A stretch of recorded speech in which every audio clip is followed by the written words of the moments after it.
Trump's actions recently have been nothing short of alarming.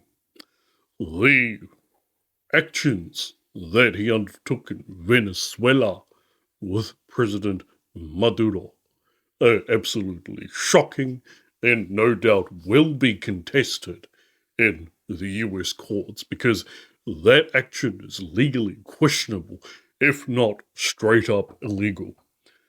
Now, will Trump use similar actions to annex Greenland? My honest opinion, yes.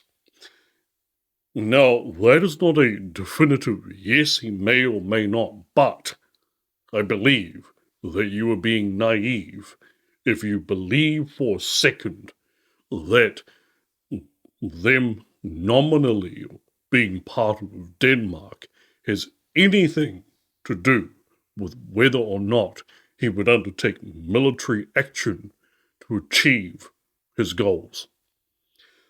I believe Donald Trump is perfectly capable of authorizing a surgical strike in order to obtain Greenland.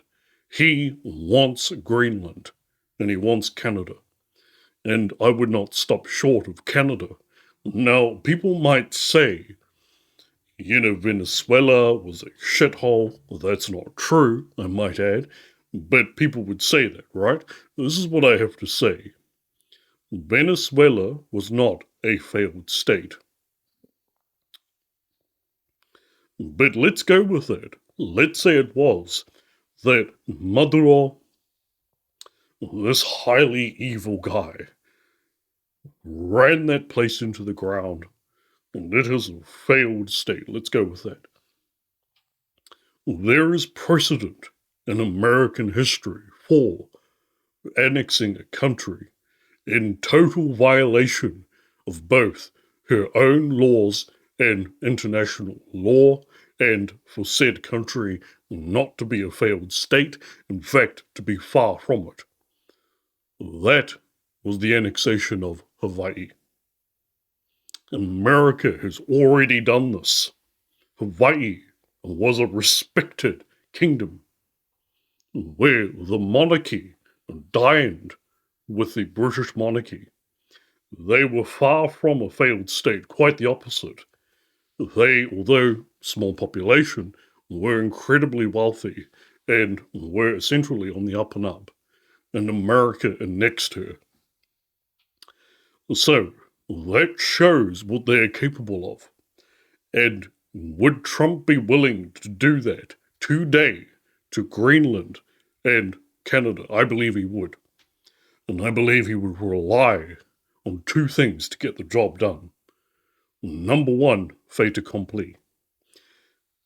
He would make it so that we internally, they are part of America. He would legally change the border. You are now part of the US, and then some sort of surgical strike in order to physically obtain the land, and then rely on time. And if enough time passes, the world order will accept the new borders of America. That is exactly what they did with Hawaii, who now has no chance of ever going free when you think about it. And that is something they are fully capable of doing today in this day and age.